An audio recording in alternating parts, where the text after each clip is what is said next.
Hello and welcome to the channel. Today we are down at the Palma Boat Show with the lovely people from Antonio Yachts to have a look at the D36. Now this isn't something you see in the UK, they are available in the UK, but you don't see many of them about, so this is a really clever design of space. So let's go and have a look on board. Start on the bathing platform. Now the first thing you will notice about this is an outboard power boat, yet you don't see the outboards on display anywhere.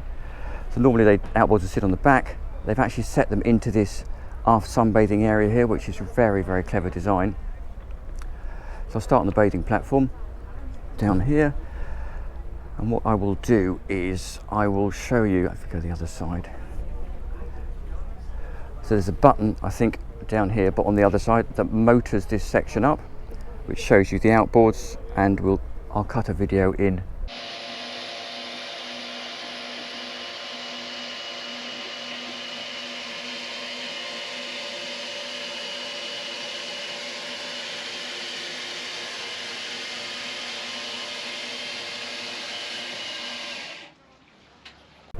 So obviously sun pad here, but forward of that is effectively a big storage section. So this entire section here is a big storage bin. So that is where you store your tender. How neat is that? Probably actually store an inflated dinghy if you wanted to, or any other water toys. The only thing you have to be mindful of is it's not watertight, because it's sharing a cavity space with the outboards. But really brilliant design. Look at that for a sun pad on a 36-foot boat. So we move further forward. You can see this fantastic dining area,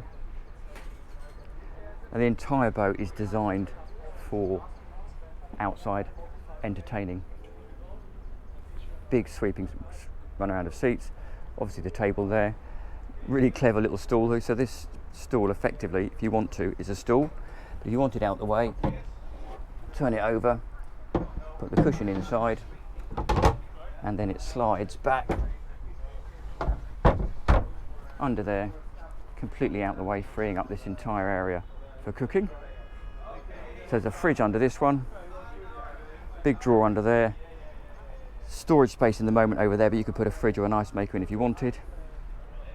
Electric ceramic hob, moulded sink, and obviously if you're not cooking, this entire area closes down and can then become storage space.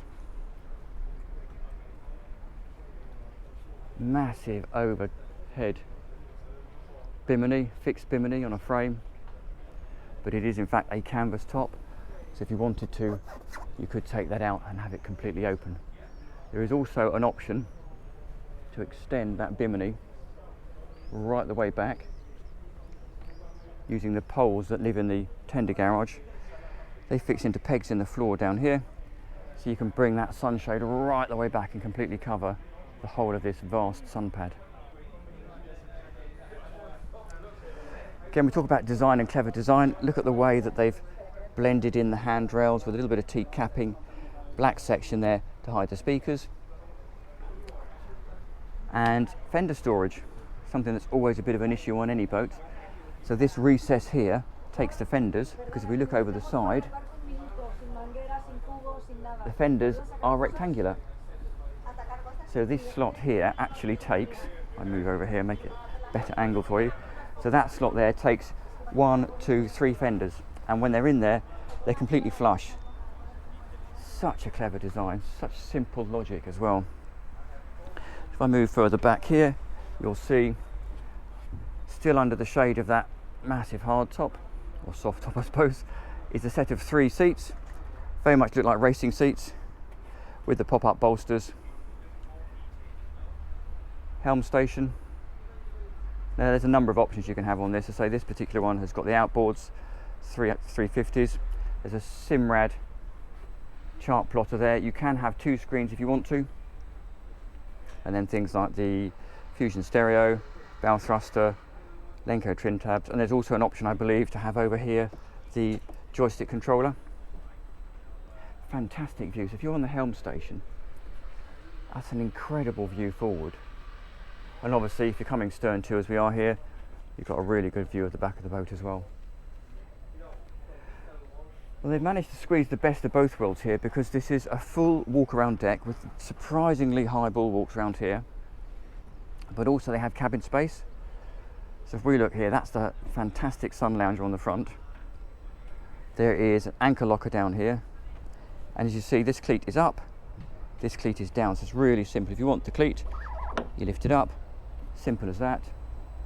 You don't want the cleat and you want to keep the clean lines of the boat, drop it down like so. And it's really, really chunky mouldings. Don't know how well you can see, but there is a little window there for the cabin. Big sun lounger, as we looked at earlier, with a really nice backrest. Just style all the way through on this. It's such a beautiful looking boat. So let's go and have a look at the cabin space, because you're probably thinking that's a bit of a small cabin. Also, there's extra storage down here as well. Look. So, into the cabin. You access through this large sliding door. Look at that. Pretty big cabin space. And to be honest with you, that's pretty much only about 50% of it. They've maximised the depth of the boat, so it is quite a drop down.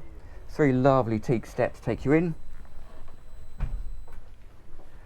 And then you meet this, what looks to be a relatively small double berth. But again, there is phenomenal headroom. Look at that.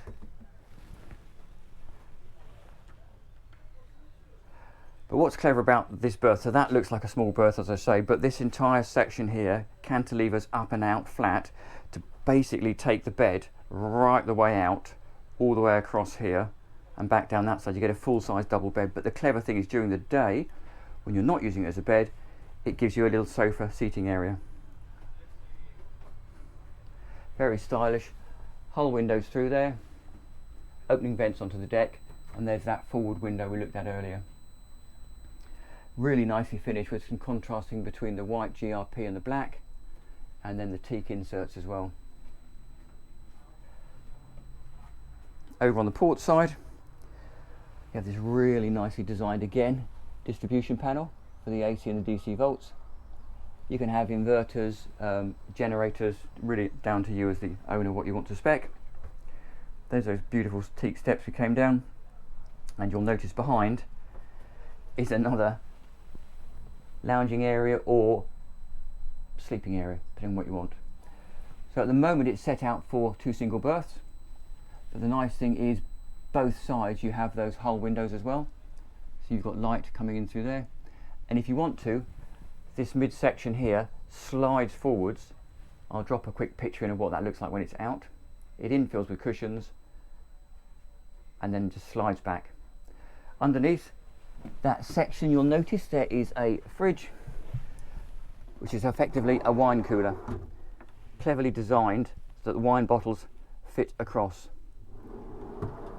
So I'm just going to tuck myself right over here in the corner and give you an idea of just how much space there is down here for a 36 outboard powered walk around deck boat. It is incredible. Some beautiful use of LED lighting as well, and those hull windows really do make it feel non-claustrophobic down here. And obviously the other thing you want on any boat is a decent heads, which we have here. So as you can see, vacuum flush loo, shower through there, window out to the deck, really tidy moulded sink unit, and then some additional storage and power at the back there, and a nice cantilever door to maximise the space. Normally the door would either come in or out of that room, which just takes up space. So yeah, really impressed.